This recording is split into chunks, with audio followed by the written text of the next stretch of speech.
दोस्तों को धन्यवाद प्रणाम। तो आज हमारा चर्चा का विषय है दुर्गति में प्रगति। तो थोड़ा आपको लग रहा होगा कि क्या कैसा विषय है, क्या है, इसका अर्थ क्या है। दुर्गति में प्रगति, दुर्गति है तो दुर्गति है, प्रगति है तो प्रगति, दुर्गति में प्रगति कैसे हो सकती है। तो इसलिए इसको समझने के लिए हमें समझना पड़ेगा कि दुर्गति का अर्थ क्या है और प्रगति का अर्थ क्या है। साउंड आ रहा है सबके, आवाज आ रही? तो अभी दुर्गति जो है, हम देखेंगे दुर्गति और प्रगति दोनों में एक शब्द कॉमन है, गति। हाँ, गति का अर्थ है कहीं हम जा रहे हैं, जहाँ जा रहे हैं तो उसके लिए हम बोलते हैं गति। ठीक है। अभी प्रगति, प्रगति प्रगति मतलब हम अभी जहाँ हैं वहां से आगे जा रहे हैं, है ना, आगे या ऊपर, मतलब अभी जो स्थिति है उससे बेहतर स्थिति की ओर जा रहे हैं, तो हम बोलते हैं प्रगति। और अभी जिस स्थिति में है उससे अगर खराब स्थिति में जा रहे हैं, हाँ, उसे कहते हैं दुर्गति। अभी बेहतर और खराब ये क्या है ना, हम देखेंगे इस जगत में ये सब रिलेटिव है। किसी के लिए जो बेहतर है वो दूसरे के लिए खराब है, या किसी के लिए जो चीज खराब है वो दूसरे के लिए बेहतर है, इट्स रिलेटिव। तो भी इसलिए कैसे हम समझेंगे, तो एक्चुअली दुर्गति है या प्रगति है ये डिपेंड करता है कि कौन देख रहा है, किस चश्मे से देख रहा है ना। तो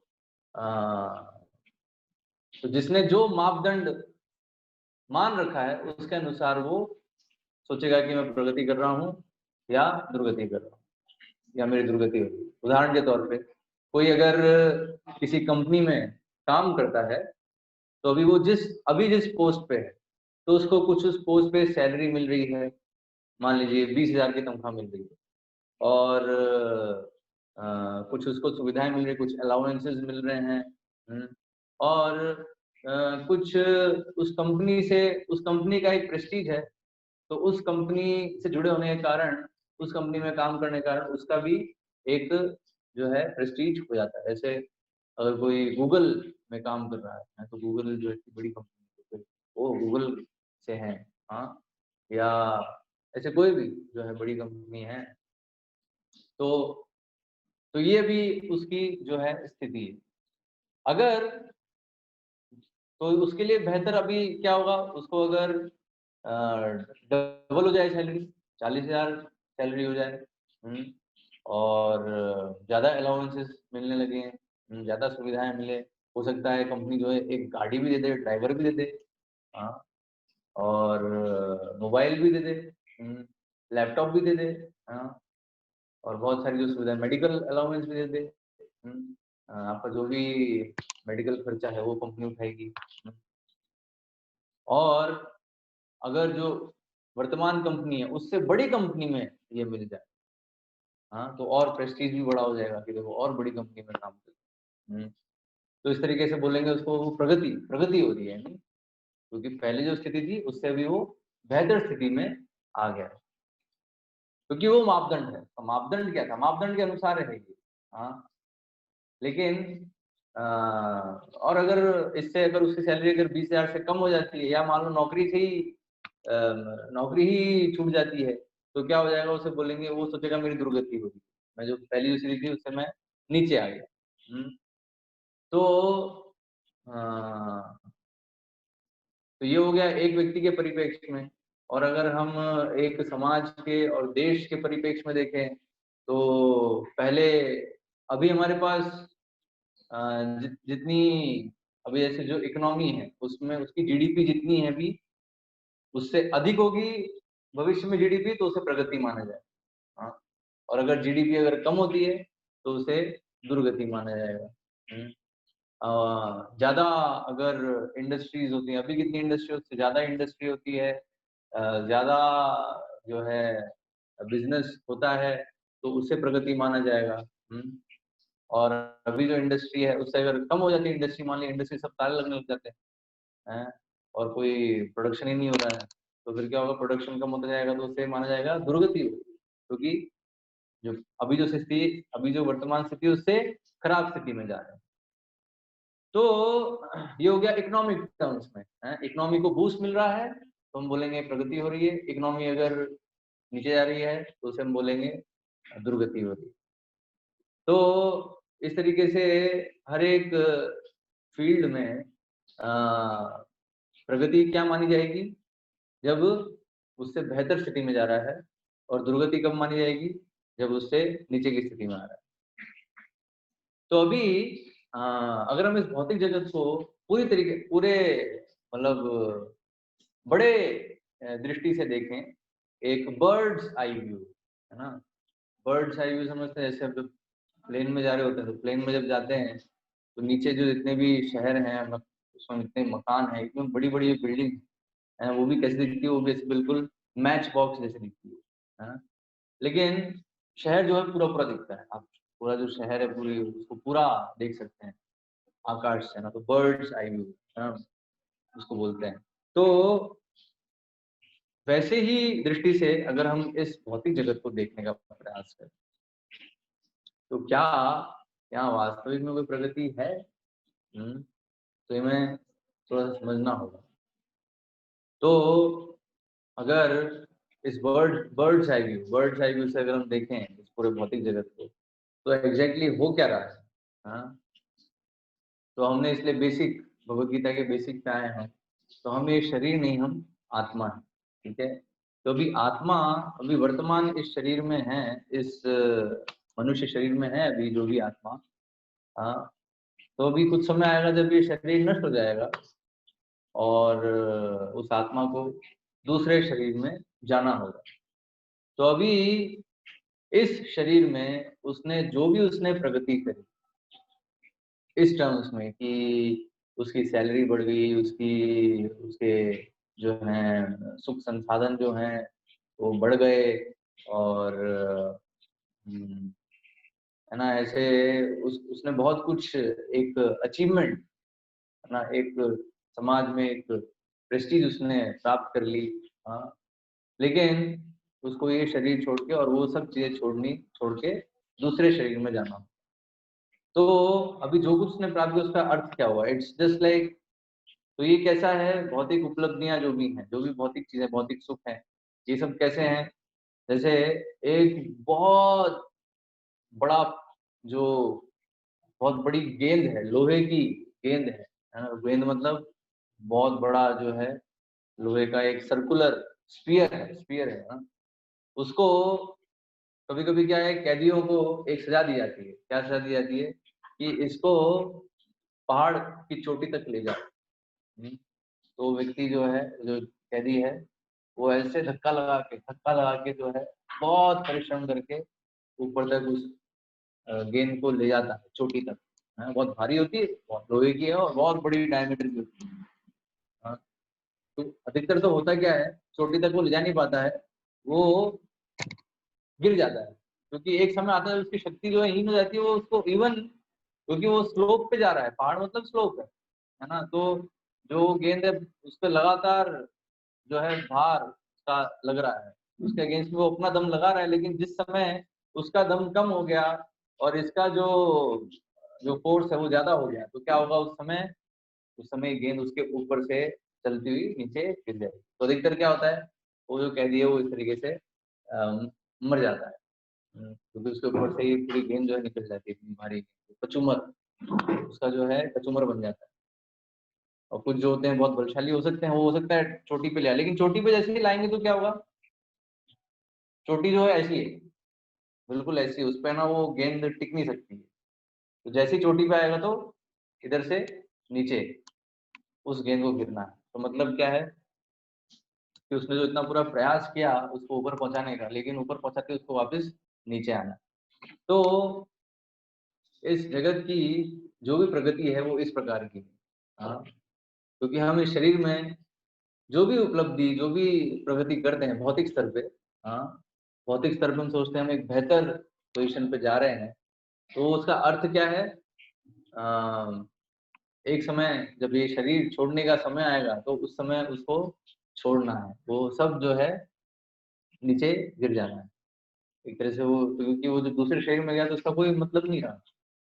हो सकता है कि वो आइंस्टीन रहा हो, लेकिन जब वो दूसरे शरीर में गया और मान लीजिए उसको कुत्ते का शरीर मिल गया, बिल्ली का शरीर मिल गया, तो बिल्ली के शरीर में वो म्याऊं म्याऊं करेगा, है ना। वो बोलेगा कि मैं तो वो आइंस्टीन था, मैंने थ्योरी ऑफ रिलेटिविटी निकाली, थ्योरी ऑफ जनरल रिलेटिविटी, इतने सारे मैंने जो है आविष्कार किए, इतनी सारी थ्योरीज दी। कोई सुनेगा नहीं, क्योंकि वो तो बस ये सब म्याऊं म्याऊं करके कह रहा है। म्याऊं म्याऊं कौन समझेगा? है म्याऊं समझेंगे? म्याऊं जब आवाज सुनेगी तो ओ बिल्ली आ गई, तो उसको भगाने का प्रयास हुआ। तो क्या फायदा हुआ? वो जो कुछ उसने पहले किया, हाँ, तो क्षणिक, तो सब नष्ट हो जाएगा। तो वो जो तथाकथित जो भी प्रगति, जो भी चीज है, वो गिरने वाली है, वो नष्ट ही होने वाली है। तो इसलिए वो प्रगति प्रगति है नहीं। हाँ, वो एक भ्रम है। अभी इवन उस भारी गेंद को ले जाने के लिए उसको कितनी मेहनत करनी पड़ती है, कितना उसको परिश्रम करना पड़ता है, कितना उसको जो है कष्ट सहना पड़ता है। हाँ, कैदी। तो इसलिए हमने देखा ना कि जो ये जगत है क्या है, कैद, और हम सब कैदी। हमको तो माया देवी जो है ऐसे ऐसे दंड भी देती है कि जाओ चलो टॉप पे पहुंचो। है, टॉप पे पहुंचना भी वो एक प्रकार का दंड है। तो इसलिए हमने कल देखा था कि कैसे दंड है पुरस्कार। तो पुरस्कार चाहिए ना, अब आप टॉप पे जाओ लो। तो वो क्या है, वो टॉप पे पहुंचना कैसे? वो ये भारी गेंद लेके पहुंचने जैसा है। और उस वक्त हमें ऐसा लगेगा कि हम तो प्रगति कर रहे हैं, प्रगति कर रहे हैं, प्रगति कर रहे हैं, लेकिन एक्चुअल में होता क्या है? जैसे टॉप पे पहुंचेंगे तो पता चलेगा अरे जो सब तथाकथित प्रगति थी तो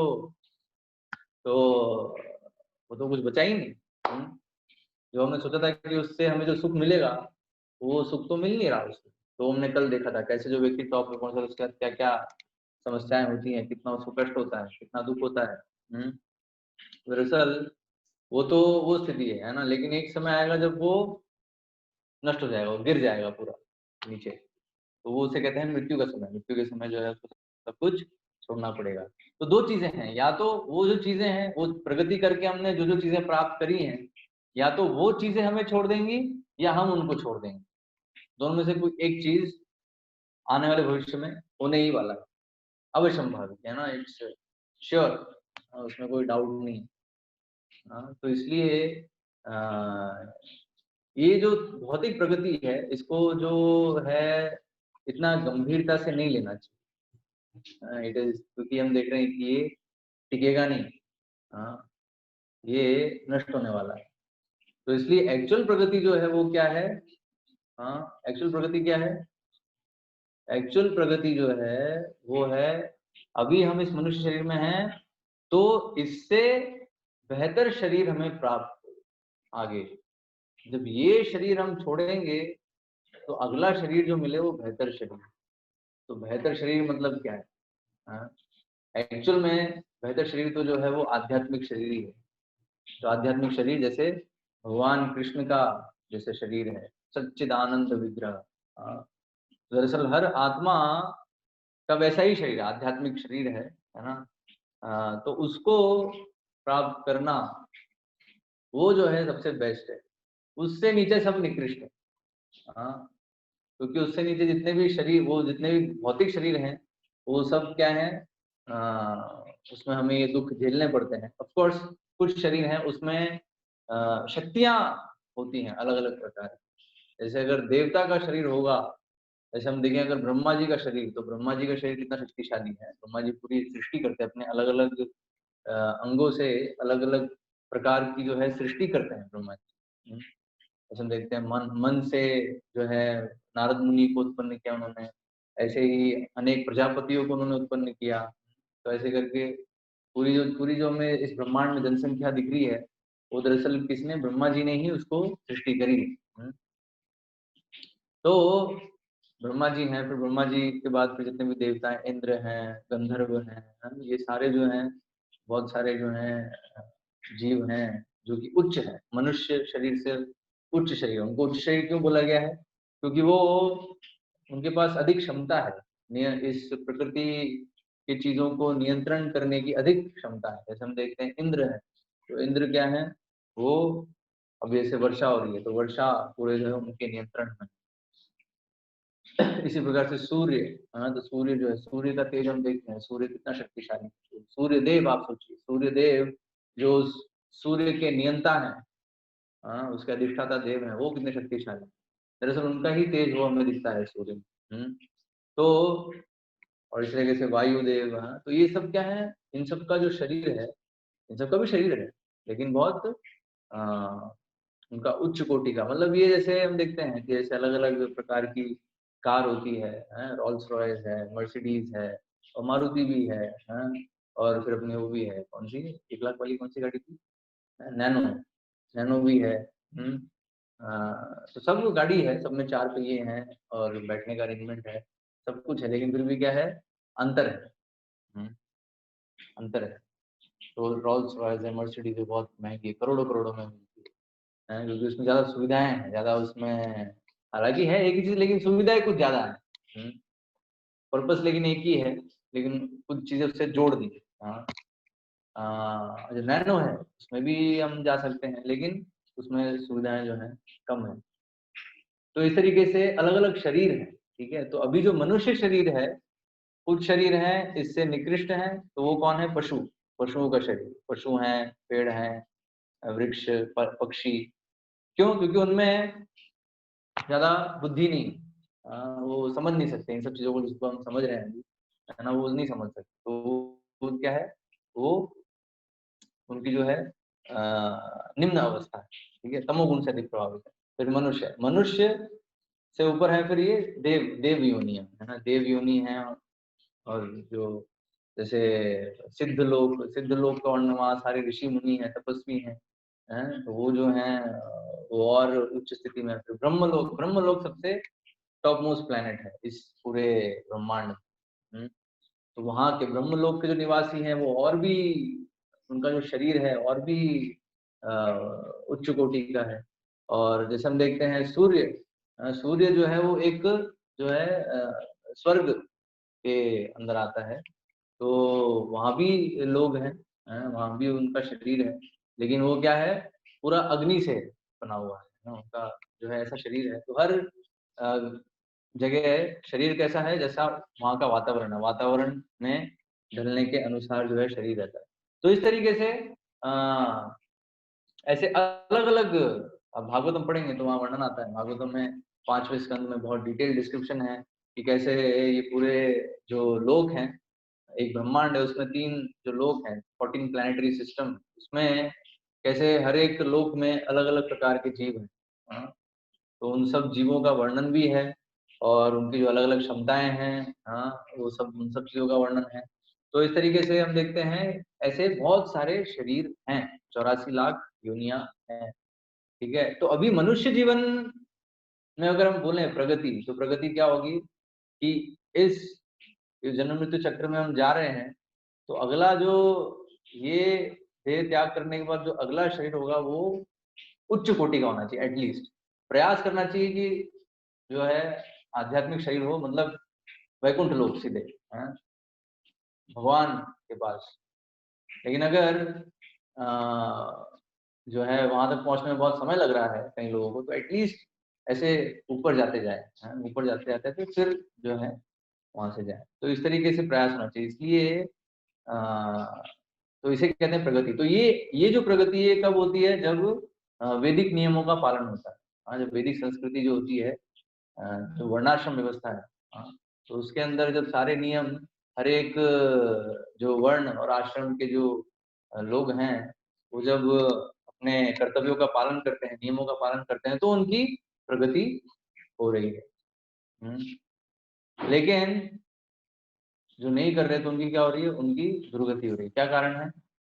जैसे हमने देखा था विकर्म वियोग में, कि जो विकर्म कर रहे हैं, क्योंकि वर्णाश्रम व्यवस्था नहीं होगी तो फिर क्या है, विकर्म होंगे, और विकर्म होंगे तो फिर क्या है, जो है पाप योनि है ना, तो जो निम्न योनियां हैं वो प्राप्त होती है। तो इसलिए कहते हैं उसे दुर्गति।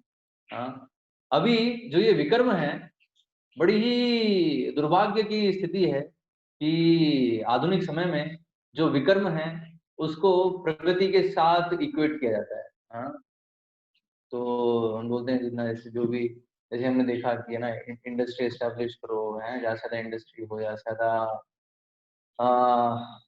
टेक्नोलॉजी का यूज हो। हाँ, तो ये सब जो है इसको प्रगति समझते हैं। हाँ, और मतलब जो भी और हर चीज को एक नए ढंग से करना। हाँ, जैसे जो पूर्वज जैसे करते आ रहे थे, तो पूर्वज तो जो क्या है वो तो बैकवर्ड थे हमारे। हाँ, तो क्या है वो थ्योरी क्या है, डार्विन। हाँ, तो पहले जो हमारे जो पूर्वज थे वो क्या है, बंदर थे, और बंदर से धीरे धीरे फिर उत्क्रांति हुई, इवोल्यूशन हुआ, और फिर जो है अभी हम देख रहे हैं कि हम ऐसे मनुष्य हैं। तो ये प्रगति ऐसा, तो पहले जो लोग थे वो क्या है, वो बहुत ही बैकवर्ड थे, वो दुर्गति में थे, है ना। फिर अभी हम प्रगति कर रहे हैं, जितना ज्यादा हम, तो जितनी हम बड़ी बड़ी बिल्डिंग बनाएंगे, जितने हम इंडस्ट्री बनाएंगे, जितने हम सिनेमा हॉल्स बनाएंगे, जितने हम रेस्टोरेंट बनाएंगे, जितने मतलब जितने बार होंगे, हाँ, मतलब जितनी वो सारी जगह जहाँ पे इंद्रिय भोग होता है, जहाँ पे सारे जो है पाप कर्म होते हैं, हाँ, वो जगह जितनी होंगी उसे समझाता है कि ये जो है प्रगति, जो विकर्म की संख्या बढ़ने को प्रगति समझाता है। तो इसलिए बताया दुर्गति में है प्रगति। तो एक्चुअली हो क्या रहा है, विकर्म करके, विकर्म कर करके कर करके क्या होने वाला है अभी उसका, वो भी निम्न योनियों में जाने वाला है। हाँ, तो अभी उसको मनुष्य शरीर मिला ताकि वो इस जन्म मृत्यु चक्र से मुक्त हो सके। हाँ, लेकिन उसको वो मिलने पर भी वो क्या है, वही जो है विकर्म पाप कर्मों में लग रहा है। तो फिर क्या होगा, उसको फिर से जो है निम्न शरीर दे देगा, क्योंकि जो निम्न शरीर है, जितने भी जो पाप योनियां हैं, तो पाप योनियों में क्या होता है, इंद्रिय भोग की बहुत सुविधा है, और बिना किसी रिस्ट्रिक्शन के। जैसे हम देखते हैं मनुष्य के लिए बहुत सारे विधि विधान हैं। जैसे हम देखते हैं मनुष्य के लिए शास्त्रों के अनुसार, वर्णाश्रम व्यवस्था के अनुसार, अगर स्त्री पुरुष अगर संग करना चाहते हैं तो उसके लिए एक विधान है। क्या है, उसे कहते हैं विवाह यज्ञ। विवाह यज्ञ के अंतर्गत वो आ सकते हैं, और फिर ऐसे गृहस्थ आश्रम में वो एक साथ रह सकते हैं, और इस तरीके से फिर धर्म में, धर्म के मार्ग पर प्रगति करते हैं। लेकिन हम देखेंगे पशुओं के लिए ऐसा कोई जो है नियम नहीं। हाँ, सुअर के लिए ऐसा कोई नियम नहीं। सुअर को अगर हम बोलेंगे विवाह यज्ञ, तो वो जो है कर नहीं पाएगा फॉलो। क्यों, कारण क्या है, क्योंकि वो जो सुअर का शरीर है वो इसी तरह से निर्मित है कि उसको पूरी फैसिलिटी है इंद्रिय भोग करने की, और खासकर जो विकर्म जैसी जो क्रियाएं हैं वो करने की। तो भी सुअर क्या करता है, जैसे हम देखते हैं सुअर जो है उसकी खासियत क्या है कि वो एक तो मल खाता है, जो बिल्कुल घृणित पदार्थ है उसको वो खाता है, वो उसका आहार है। और उसको खा के क्या होता है, बिल्कुल मोटा हो जाता है, मोटा ताजा रहता है बिल्कुल। इससे आप देखो, कभी भी कोई सूअर देखोगे तो कभी पतला नहीं मिलेगा, हैं। पतला सूअर कभी नहीं मिलेगा, सूअर हमेशा मोटे ताजे मिलते हैं। कारण क्या है, क्योंकि वो जो है ऐसे मल जो है खाते रहते हैं, और कुछ भी मिलता है उसको वो खाते रहते हैं। और जब ऐसे मोटे ताजे हो जाते हैं, फिर क्या करते हैं, फिर इंद्रियां भी बलिष्ठ हो गई, तो भी उनको फिर इंद्रिय भोग करना है। तो इंद्रिय भोग करने के लिए वो फिर जो है डिफरेंस नहीं रखते कि कौन बहन है कौन माँ है। उसको जैसी सुअर नहीं मिल गई, वो सुअर नहीं, चाहे कोई भी हो, है चाहे से उसकी माँ हो बहन हो, वो ये डिस्टिंग्विश नहीं करता। वो जो है अगर सुअर नहीं दिख गई तो उसके साथ जो है वो संभोग में लग जाता है। उसको जो है कोई, तो उसके लिए कोई रिस्ट्रिक्शन नहीं है ना, उसके लिए जो है ऐसा कोई नियम नहीं कि देखो जो माता है, माता को माता की दृष्टि से देखना है। इवन अपनी पत्नी से अतिरिक्त जो भी स्त्रियां हैं उनको माँ की दृष्टि से देखना है। हाँ, तो ये जो चीज है, ये जो शिक्षा है, वो सूअर को नहीं दे सकती, सूअर के लिए संभव नहीं। क्योंकि सूअर, सूअर जैसे ही सूअर को देखो, आप उसको बताओगे भी तो भी वो रोक नहीं पाएगा। वो जो है वो योनि ऐसी ही है, वो शरीर ऐसा ही है। तो और इसी तरीके से हम देखते हैं कुत्तों का भी, और कोई भी हम जो है कोई भी हम शरीर ले लें, जो पशु योनियां हैं, पशु योनियों में ऐसा हमें देखने को मिलता है कि उनमें कोई रिस्ट्रिक्शन नहीं है। हालांकि हम देखते हैं कुछ पशु हैं जो प्रकृति के द्वारा नियंत्रित होके मतलब वो प्रकृति के वश में है, तो इसलिए ठीक है, उससे बाहर वो कुछ कर नहीं सकते। हाँ, जैसे हम देखते हैं जो शेर है, तो शेर जो है, शेर जब साल में एक समय आता है तभी वो शेरनी के साथ संग करता है और उस समय वो जो है संतान उत्पन्न करता है, क्योंकि प्रकृति ने उसको इस तरह से दिया है। ऐसा नहीं कि वो जो है कभी भी जब भी उसका मन करे तब वो संग कर रहा है, नहीं।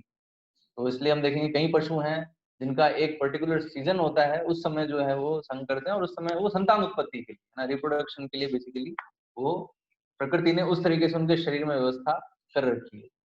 हाँ, तो उस तरीके से वो रिस्ट्रिक्टेड है। लेकिन अभी मनुष्य शरीर में क्या है, जैसे-जैसे उच्च शरीर मिलते हैं, तो उनमें जैसे मनुष्य शरीर में शास्त्रों के अनुसार एक रिस्ट्रिक्शन है, लेकिन अगर कोई व्यक्ति शास्त्रों का पालन नहीं करता है, तो बहुत ही अनरिस्ट्रिक्टेड तरीके से वो कार्य कर सकता है। हुँ, बहुत ही अनरिस्ट्रिक्टेड तरीके से, और उसको फिर हम बोलते हैं, फिर वो उसकी दुर्गति होने लग जाती है। वो फिर बहुत ही पतित स्थिति में जाने लग जाता है। तो इसलिए अ, जो ये तथाकथित जो प्रगति है आधुनिक समय में, वो दरअसल क्या है, दुर्गति। तो इसलिए बताया दुर्गति में प्रगति, है ना, दुर्गति हो रही है उसकी, एक्चुअली दुर्गति हो रही है और उसमें प्रगति कर रहा है। हाँ, तो इसलिए बताया अगर वो शास्त्रों के नियम पालन नहीं करता और मनचाहे ढंग से वो कार्य करता है, अनरिस्ट्रिक्टेड तरीके से, बिना नियंत्रण के, बिना नियमों के, तो फिर उसको फिर से जो है ऐसी पशु योनियां मिल जाती है। पशु योनियां इस कार्य के लिए सबसे उपयुक्त है। कोई रिस्ट्रिक्शन नहीं, ठीक है, जितना आपको एंजॉयमेंट करना है करिए। कुछ शरीर हैं जिसमें है रिस्ट्रिक्शन प्रकृति के द्वारा, तो वो है, वैरायटी है प्रकृति में, तो इसलिए अलग अलग जो है व्यवस्था है। तो इसलिए हमें अच्छे से समझना होगा कि प्रगति क्या है। प्रगति है आध्यात्मिक प्रगति। तो अभी बड़ी आश्चर्य की बात है, आप लोगों को सुन के आश्चर्य होगा कि जो प्रगति शब्द है भगवत गीता में एक बार भी नहीं आता है कहीं पर भी। हाँ, भगवत गीता में अगर आप कर लें एनालाइज, तो एक एक एक भी श्लोक कहीं पर भी जो अनुवाद है, बेसिकली जो भगवान के जो वचन है, उसमें कहीं पर भी प्रगति नहीं आता है। ऑफ कोर्स तात्पर्य में श्रील प्रभुपाद ने बहुत बार समझाने के लिए जो है उस शब्द का उपयोग किया है, लेकिन भगवान के जो वचन है उसमें कहीं पर भी प्रगति नहीं आता है, लेकिन दुर्गति आता है।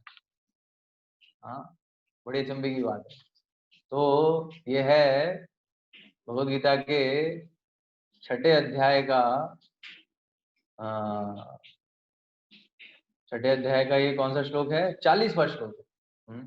तो इस श्लोक में भगवान कह रहे हैं, श्री भगवान उवाच पार्थ नैवेह नामुत्र विनाशस्तस्य विद्यते नहि कल्याणकृत कश्चित् दुर्गतिं तात गच्छति।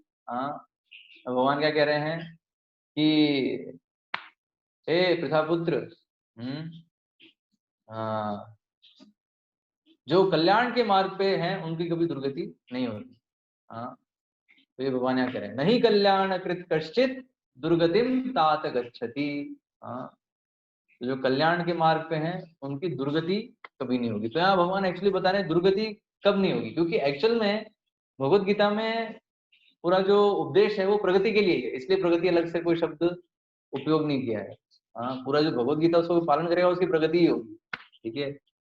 लेकिन अभी दुर्गति ना हो उसके लिए एक जगह यहाँ पे भगवान सावधान कर रहे हैं कि दुर्गति नहीं होती है। किसकी नहीं होती बता रहे हैं, मतलब जो इस मापदंड में नहीं है तो उनकी तो दुर्गति होने ही वाली है। तो अभी ये भगवान यहाँ क्यों कह रहे हैं कि जो कल्याण के मार्ग पे है उसकी दुर्गति नहीं होती है, क्योंकि इससे पहले के श्लोक में अर्जुन ये प्रश्न पूछते हैं भगवान से कि भगवान ये जो भ्रष्ट योगी है, उनका क्या होता है, मतलब जो योगाभ्यास में प्रयास करते हैं चलने का, लेकिन ये जो अनर्थ है, काम क्रोध लोभ, इन सब के वश में आके वो पतित हो जाते हैं, तो उनकी उनकी फिर क्या दशा होती है, क्योंकि उन्होंने सब जो है भौतिक चीजों का त्याग भी किया, लेकिन आध्यात्मिक मार्ग में सिद्धि भी नहीं प्राप्त कर पाए, तो उनकी स्थिति तो ऐसी हो गई, बिल्कुल बीच में लटक गए वो। तो उनका क्या होता है। तो अभी उस प्रश्न के उत्तर में भगवान यह बता रहे हैं कि नहीं कल्याण कृत कश्चित दुर्गतिम तात गच्छति, जो कल्याण के मार्ग पे उसकी दुर्गति नहीं है। तो इसलिए कल्याण का मार्ग क्या है? हाँ, तो प्रभुपाद एक जगह बताते हैं कल्याण का मार्ग क्या है, सबसे कल्याणकारी कार्य क्या है? ये अपने आप को पूरा भगवान के चरणों में समर्पित करना, श्री कृष्ण के चरणों में समर्पित करना, ये सबसे बड़ा कल्याणकारी कार्य। और इसलिए इसी कार्य के लिए भगवान पूरी भगवद गीता बोल रहे हैं। तो इसलिए हम देखते हैं भगवद गीता का जो बहुत ही महत्वपूर्ण श्लोक है, तो उसमें भगवान क्या कह रहे हैं? सारे श्लोक महत्वपूर्ण हैं, लेकिन जो कंक्लूजन, अगर हम बोले कंक्लूजन जो है वो क्या है? सर्वधर्मान परित्यज्य माम एकम शरणं व्रज। ये भगवान का आदेश है कि मेरी शरण में आओ। तो ये जो है सबसे सबसे कल्याणकारी कार्य है। तो योगी जो है वो दरअसल इसी के लिए प्रयास कर रहे हैं। तो यहाँ भगवान इसलिए कह रहे हैं तो इसने जो कल्याण के मार्ग पे चल रहा है तो उसकी दुर्गति नहीं होगी। हो सकता है कि कुछ समय के लिए वो पतित हो जाए, लेकिन उसको जो है सिद्धि प्राप्त होगी। जैसे भरत महाराज का उदाहरण है। भरत महाराज जो हैं बिल्कुल लास्ट मोमेंट पे वो एक हिरण से आसक्त हो गए। तो इस वजह से उनको हिरण का शरीर मिला, तो एक तरीके से उनको निम्न शरीर मिला, लेकिन उनकी दुर्गति नहीं हुई। दुर्गति नहीं हुई क्यों? क्योंकि उनको उस शरीर में भी याद रहा जो उनसे गलती हुई, और फिर अगले जीवन में उन्होंने उसको सुधारा। तो इसलिए भगवान यहाँ कहते हैं कि जो भी ऐसे कल्याण के मार्ग पे है, योगाभ्यास में है, तो वो क्या है, अगर कुछ समय के लिए उसका पतन भी हो जाता है, काम क्रोध लोभ मोह इनके वश में आकर जो है कुछ वो विकर्म कर बैठता है और योग के मार्ग से पतित हो जाता है, तो भी भगवान उसको वापस दूसरा अवसर देते हैं और वो वहीं से प्रारंभ करता है जहां से वो रुका था, जहां जहां जहां पर वो गिरा था। तो इसलिए अगर इस श्लोक को हम इस यहाँ पे जो भगवान बता रहे हैं उसको अगर हम पढ़ेंगे, तो जितने भी भारतवर्ष में जन्मे लोग हैं, मतलब आप और हम जितने भी हैं, तो हम सब दरअसल क्या है, योग भ्रष्ट हैं। दरअसल पिछले जन्मों में कुछ ना कुछ हमने योगाभ्यास किया, लेकिन पूरा नहीं कर पाए, भ्रष्ट हो गए। तो इसलिए भगवान ने भी फिर से अवसर दिया है कि पुण्य भूमि में हमें मनुष्य शरीर प्रदान किया है। ऐसी ऐसी जमीन में हमें शरीर प्रदान किया है जहाँ पे हम बचपन से कृष्ण का नाम सुन रहे हैं, राम का नाम सुन रहे हैं, हम मंदिर देख रहे हैं। भगवत गीता हमारे लिए कोई नई चीज नहीं है। लेकिन तो ये जो है भगवान अवसर दिए हैं कि इस जन्म में हम इसको कंप्लीट कर सकें। अगर इस जन्म में भी अगर कंप्लीट नहीं करेंगे तो फिर वापस से भगवान अवसर देते रहेंगे, लेकिन उसमें बहुत ही रिस्की स्थिति है, क्योंकि जैसे भरत महाराज है, उनको हिरण के शरीर में जाना पड़ा। तो अगर हमसे भी गड़बड़ होगी तो हमें भी निम्न शरीर मिल सकता है, लेकिन जो भी हमने योगाभ्यास किया है वो हमारे साथ रहेगा। तो इसलिए बताया है ना, दो अकाउंट है, एक है हमारा मटेरियल अकाउंट और एक है स्पिरिचुअल अकाउंट। तो मटेरियल अकाउंट जो है उसमें आपने जो जो भरा वो तो नष्ट हो जाएगा, जैसे शरीर नष्ट होगा वो सब गया, या शरीर नष्ट होने से पहले भी वो नष्ट हो जाएगा, हो सकता है दोनों में से कोई एक चीज। लेकिन जो स्पिरिचुअल अकाउंट है जिसमें हम जो उसमें जो भर रहा है वो शाश्वत है, वो कभी नष्ट नहीं होगा। ये शरीर नष्ट हो जाएगा तो भी अगला शरीर मिलेगा, तो जहां तक वो भरा है वहां से हम प्रारंभ करेंगे। ठीक है, 50% भरा है वो अकाउंट, तो 51 से हम अगले जीवन में प्रारंभ करेंगे। तो ये जो है, तो भगवान ने बता रहे हैं अथवा योगी नाम एवं कुले भवति धीमताम एतद्धि दुर्लभतरम लोके जन्म यदि दृश्यम। तो ऐसे